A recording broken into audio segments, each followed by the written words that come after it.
জয়ন্তীর মা সোফার কাছে এসে আমার পাশে বসল এবং বসে আস্তে আস্তে আমার কাছে আসার চেষ্টা করল। আমাকে এমনভাবে আবদ্ধ করার চেষ্টা করছে যাতে আমি কোনোভাবেই নড়তে পারছিলাম না। তারপর আমি বললাম, আন্টি, আপনি আমার সাথে এমন করছেন কেন? সত্যি করে বলেন তো, আপনি আমার কাছে কি চান? জয়ন্তীর মা তখন চুপ করে রইল আর আমার সাথে খুব বাজে আচরণ করার প্রয়াস দেখাল। আমি তখন জয়ন্তীর মাকে অনেক অনুরোধ করলাম যে, আন্টি, এইসব কাজ করা ভালো না, অনেক পাপ হবে। তারপর আন্টি আমাকে বলল, বাবা রমেশ উত্তরাঞ্চল একজন মেরিন ইঞ্জিনিয়ার, সে 6 মাস পর পর বাড়ি আসে। আর আমি তো একজন মানুষ, আমারও তো অনেক কিছুই মন চায়। আমার মনের ভিতর অনেক কষ্ট রমেশ, আমি যে আর পারছি না। বাবা রমেশ, তুই আমাকে একটু শান্তি কর, আমার ধৈর্যের বাঁধ ভেঙে যাচ্ছে। আমি বললাম, না, আন্টিটা করা উচিত হবে না। তারপরও আন্টি আমাকে জোর করে যা করল তা শুনলে বন্ধুরা তোমাদের মাথা গরম হয়ে যাবে। তাহলে চলুন বন্ধুরা, গল্পটি শুরু করি। গল্পটি শুরু করার আগে বন্ধুরা, তোমাদের নিকট আমার বিশেষ অনুরোধ, দয়া করে তোমরা আমার চ্যানেলটি সাবস্ক্রাইব করে আমাকে সাপোর্ট করবে। হ্যালো বন্ধুরা, আমি রমেশ, আমার বয়স 30। তবে আমি আজকে তোমাদের মধ্যে যে গল্পটা বলবো, তখন আমার বয়স ছিল 18। সবেমাত্র ইন্টারমিডিয়েট পরীক্ষা দিয়েছি। পরীক্ষা দেওয়ার পর কি করব বুঝতে পারছিলাম না। ভাবতে ভাবতে আমার এক বন্ধুর নাম সুজন, সে আমার কাছে আসলো। সে আমার কাছে এসে আমাকে দেখে তার মনে হলো আমি খুব চিন্তিত। তারপর আমাকে জিজ্ঞেস করল, কি রে রমেশ, কি হয়েছে তোর? কি নিয়ে এত চিন্তা করছিস? আমি বললাম, না রে বন্ধু, অন্য কোনো কিছু নিয়ে চিন্তা করছি না। ভাবছি ইন্টারমিডিয়েট পরীক্ষা দিয়ে দিচ্ছি, এখন কি করব? তারপর আমার বন্ধু সুজন বলল, শুন রমেশ, এই মুহূর্তে তোর যেহেতু কোনো কাজ নেই, তাহলে এক কাজ কর। আমার একটা চাচাতো বোন আছে, তুই তাকে কিছুদিন সময় দে, একটু ভালো করে পড়া। আর আমার চাচি ও একজন হোম টিচার খুঁজছেন। বন্ধু সুজনের প্রস্তাবটা চিন্তা করে দেখলাম খারাপ না। যদি তাকে পড়াই তাহলে আমার 2টা উপকার হবে। এক হচ্ছে আমার সময় কাটবে, 2 হচ্ছে কিছু টাকাও পাব, যা দিয়ে আমার হাত খরচ চলবে। তাই বন্ধু সুজনের প্রস্তাবে রাজি হয়ে গেলাম। প্রথম দিন সুজনই নিয়ে গেল ওর চাচার বাসায় আমাকে। গুলশানে জঙ্গিদের বাসা, সুন্দর 4 তলা বাড়ি। ওরা বেশ বনেদি বড়লোক, দেখলেই বোঝা যায়। গেটের সামনে বেশ বড় একটা জামরুল গাছ। ঢাকা শহরে জামরুল গাছ সচরাচর দেখা যায় না। গেটে দারোয়ান ছিল। সুজনকে দেখে দরজা খুলে দিল, তারপর নিজেই এগিয়ে গিয়ে 1 তলায় কলিং বেল টিপে দিল। ছোট্ট একটা কাজের মেয়ে দরজা খুলে দিল। আমরা ভিতরে গিয়ে বসলাম। সুন্দর করে সাজানো ড্রয়িং রুম, যে গুছিয়েছে বোঝাই যায় তার রুচি সত্যিই সুন্দর। দেশ বিদেশের নানা রকম ভাস্কর্য, শত পিস আর পেন্টিং, অনেকগুলো প্লেনের মডেল। আমরা বসার একটু পরেই জয়ন্তী হাজির। সুজকে দেখে জয়ন্তী বলল, ভাইয়া কেমন আছো? এতদিন পরে আসলাম। সুযোগ ঘাড় নেড়ে বলল, ভালো আছি, তুই কেমন আছিস? এই দেখ তো, নতুন স্যার নিয়ে এসেছি, অনেক রাগী, তোকে একদম সোজা করে দেবে। জয়ন্তী বলল, ইনি বুঝি আমার নতুন টিচার? বলেই হাসি মারল। আমি বেশ ভ্যাবাচাকা খেয়ে গেলাম। এ কি বিপদ রে বাবা, এটা হাসির কি হলো? একটু পরে একজন মহিলা ঘরে ঢুকল। মহিলা ঘরে ঢুকতেই মনে হলো ঘরের আলো যেন বেড়ে গেছে। প্রচণ্ড সুন্দরী এক মহিলা, কথাবার্তা যেমন সুন্দর তেমনি স্মার্ট, একদম অন্যরকমভাবে কথা বলে। কি মিষ্টি কণ্ঠস্বর। আমাকে পরিচয় করিয়ে দেন সুজন। ওর বন্ধু দেখেই আমাকে মহিলা অনেক প্রশ্ন করলেন। কোথায় পড়ি, কি করি, বাবা কি করেন, একদম ফুল প্রোফাইল। আর কি? আমিও বেশ সুন্দর গুছিয়ে উত্তর দিলাম। উনি বেশিরভাগ সময় ইংলিশ মেশানো বাংলায় কথা বলছিলেন। বোঝা যায় হাইলি এডুকেটেড। তবে তখনও আমি একটা জিনিস জানতাম না, যেটা পরে জেনেছি। সবকিছু ঠিকঠাক হয়ে গেল। আমি সপ্তাহে 4 দিন পড়াব, ফ্রাইডে অফ, আর দিনগুলো ফ্লেক্সিবল, যেদিন খুশি আসতে পারি। তবে সন্ধ্যা 7টার পরে আসলে ভালো হয়। জয়ন্তী খুব ফাঁকিবাজ, তবে অনেক ব্রিলিয়ান্ট। পড়ানো শুরু করার পরেই বুঝতে পারলাম জয়ন্তী টয়োটার এত ঘন ঘন চেঞ্জ হয় কেন। মেয়েটা একের পর এক প্রশ্ন করতে থাকে, তবে আমিও বেশ ধৈর্য ধরে প্রশ্নের উত্তর দিই। বকাচকা করি না, গল্প করতে চাইলে গল্প করি। 1 ঘন্টা করে পড়ানোর কথা, বেশিরভাগ সময়েই পড়া শেষ করতে করতে 9টা বেজে যায়। রাত বেশি হয়ে গেলে জয়ন্তীর আম্মু না খেয়ে যেতেন না। যেহেতু উনি সুজনের খালা, তাই আমার আন্টি ডাকা উচিত, কিন্তু এত ইয়াং যে উনাকে আন্টি ডাকতে লজ্জা বোধ করছে। উনাকে দেখলে কেউ বলবে না যে ওনার এত বড় একটা মেয়ে আছে, মেরে কেটে উনার বয়স 24 পার করানো যাবে না। কিন্তু যেহেতু ওনার এত বড় একটা মেয়ে আছে, মনে হচ্ছে উনার বয়স 33-34 হবে। আমি ওনাকে কোনোরকম সম্বোধন না করেই কথা বলার চেষ্টা করলাম। এতদিন ধরে জয়ন্তীকে পড়াচ্ছি, এখন ওর বাবাকে দেখলাম না।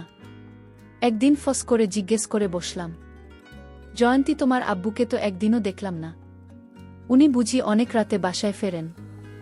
জয়ন্তী সাথে সাথে বই বন্ধ করে বলে, না স্যার, আব্বু তো মেরিন ইঞ্জিনিয়ার, উনাকে ম্যাক্সিমাম সময় জাহাজে থাকতে হয়।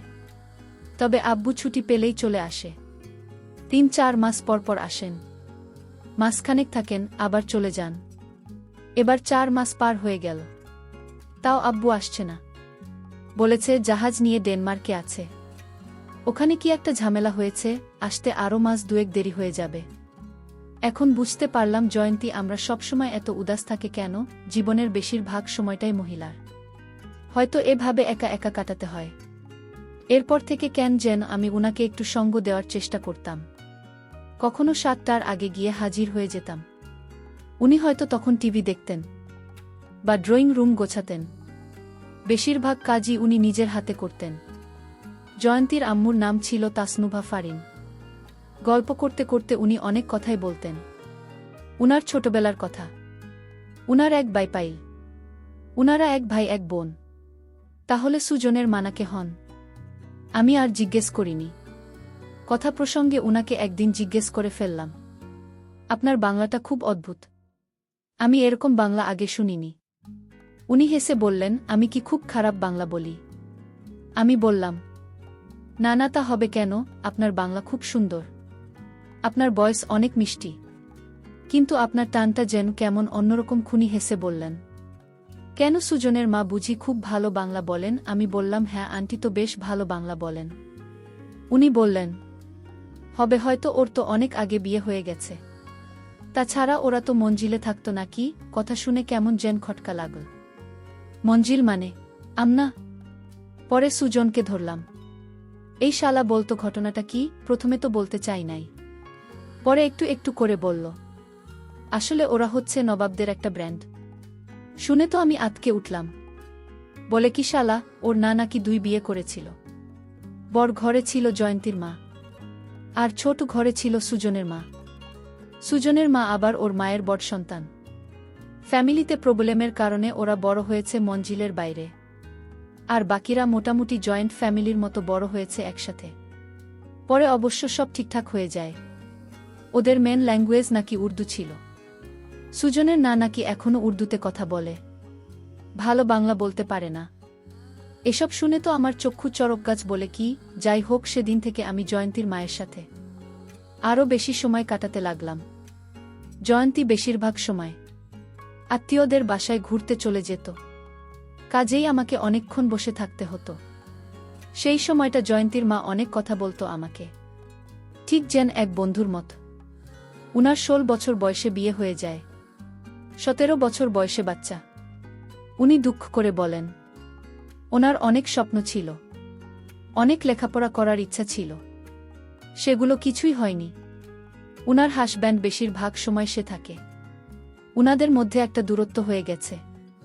আমিও যেন বয়সের তুলনায় অনেক বেশি বুঝতে শিখে গিয়েছিলাম। আসলে এত কম বয়সে এত বেশি নারী সঙ্গ পেয়েছি, যে কারণে নারীদেরকে অনেক বেশি বুঝতে শিখে গিয়েছিলাম। মেয়েরা সবসময় একজন ভালো শ্রোতা খোঁজে, যাকে সব বলতে পারে, আর আমি বাজি রেখে বলতে পারি আমি একজন খুব ভালো শ্রোতা। তখন ব্রিটিশ কাউন্সিলে একটা কোর্স করছি, কাজেই ইংলিশটা প্র্যাকটিস করা প্রয়োজন। জয়ন্তীর মা মাঝে মাঝে ইংলিশে প্রশ্ন করে বসে, আমিও স্টাফ ক্যান্সার করে দিন। আমরা দুজনেই একজন আরেকজনের বন্ধুর মতো হয়ে গেলাম। খুব পছন্দ করতাম। আমার মনে তখনও পাপ ঢোকেনি। কিন্তু হঠাৎ একদিন একটা ছোটখাটো ইনসিডেন্ট হয়ে গেল। বিকালে আমরা বন্ধুরা মিলে রেগুলার ক্রিকেট খেলতাম। সেদিন ক্রিকেট খেলে ঘুম এসে আন্ডারওয়্যার মোজা খুলে অনেকক্ষণ ধরে শাওয়ার নিলাম। এখন জয়ন্তীকে পড়াতে যাব। নতুন আন্ডারওয়্যার খুঁজে দেখি সবগুলো ধুয়ে দেওয়া। এখনও শুকায়নি। কি আর করা, একটা ট্রাউজার আর চপ্পল পরে বেরিয়ে পড়লাম। দরজায় কলিং বেল দিতেই জয়ন্তীর মা দরজা খুলে দিল। যথারীতি কিছুক্ষণ ড্রয়িং রুমে বসে গল্প করছি। গল্পের এক ফাঁকে দেখি জয়ন্তীর মা আমার ট্রাউজারের দিকে চেয়ে আছে। উনার দৃষ্টি অনুসরণ করে দেখি আমি কোনো এক অজানা কারণে একটু স্ফীত হয়ে আছি এবং জয়ন্তীর মা আমার ট্রাউজারটা খুব ভালো করে দেখছে। আমি বেশ অস্বস্তি বোধ করলাম, কিন্তু ব্যাপারটা পাত্তা দিলাম না। জয়ন্তীকে পড়াতে গেলাম। আমি চা কফি কিছু খাই না, তাই জয়ন্তী আম্মু হয় আমাকে বাদাম পেস্তা মেশানো লস্যি পাঠাত, নয়তো ফালুদা। জয়ন্তীর মায়ের হাতের ফালুদা, ওহ অপূর্ব স্বাদ।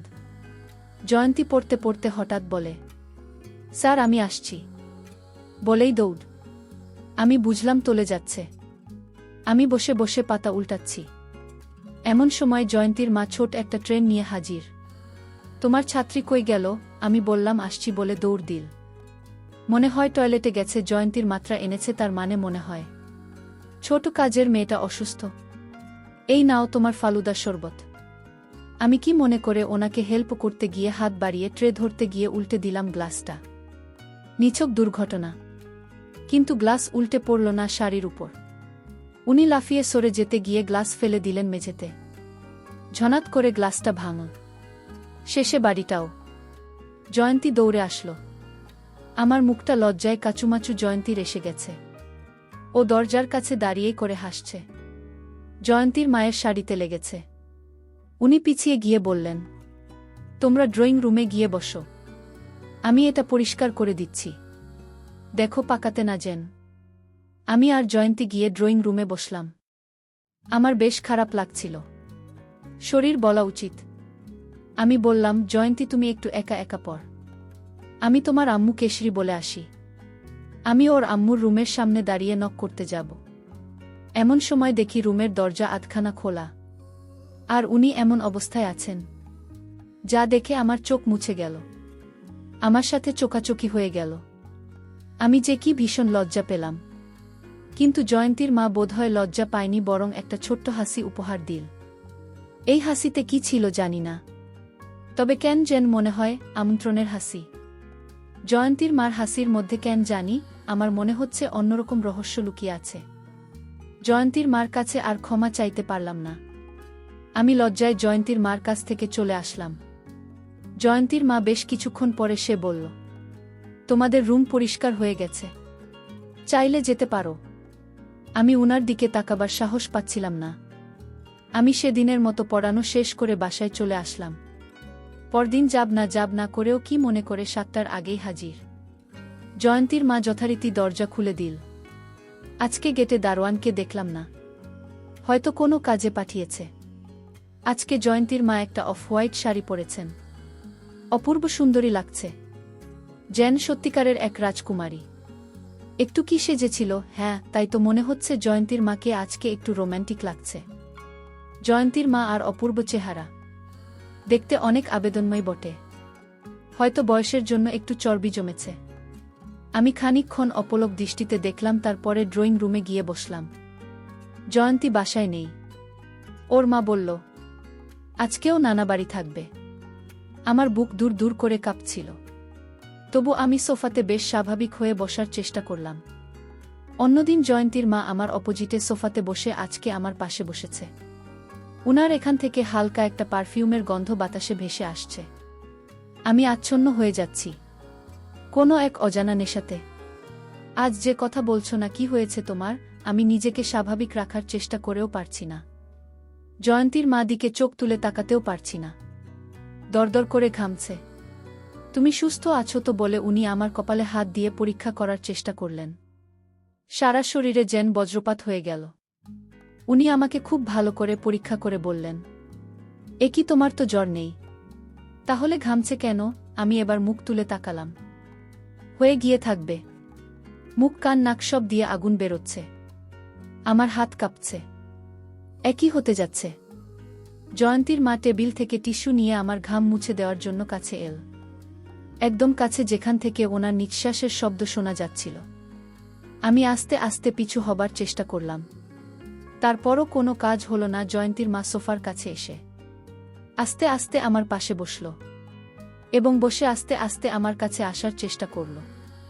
আমাকে এমনভাবে আবদ্ধ করার চেষ্টা করছে যাতে আমি কোনোভাবেই নড়তে পারছিলাম। তারপর আমি বললাম, আন্টি, আপনি আমার সাথে এমন করছেন কেন?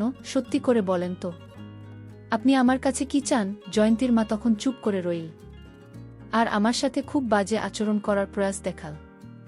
আমি তখন জয়ন্তীর মাকে অনেক অনুরোধ করলাম যে, আন্টি, এইসব কাজ করা ভালো না, অনেক পাপ হবে। তারপর আন্টি আমাকে বলল, বাবা রমেশ। উত্তর, আঙ্কেল একজন মেরিন ইঞ্জিনিয়ার। সে 6 মাস পর পর বাড়ি আসে। আর আমি তো একজন মানুষ, আমারও তো অনেক কিছুই মন চায়। আমার মনের ভিতর অনেক কষ্ট রমেশ, আমি যে আর পারছি না। বাবা রমেশ, তুই আমাকে একটু শান্তি কর, আমার ধৈর্যের বাঁধ ভেঙে যাচ্ছে। আমি বললাম, না আন্টি, এটা করা উচিত হবে না। তারপরও আন্টি আমাকে জোর করে বাজে কাজ করাতে বাধ্য করেছিল। তারপর আমি যখন কোনোভাবেই রাজি হচ্ছিলাম না, তারপর আন্টি আমাকে বলল, রমেশ, আজকে তুই যদি আমাকে খুশি করতে পারো তাহলেই দেখ, এখানে 50,000 টাকার একটি বান্ডেল আছে। এই সবগুলো টাকাই আমি তোকে দিয়ে দিব।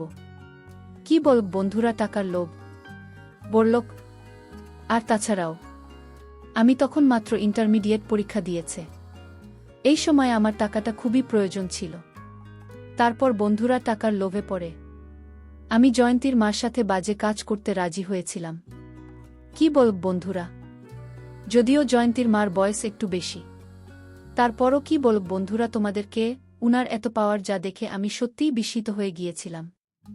এরপর থেকে প্রায় জয়ন্তীর মা টাকার লোভ দেখিয়ে আমাকে দিয়ে এই কাজটি করাতো।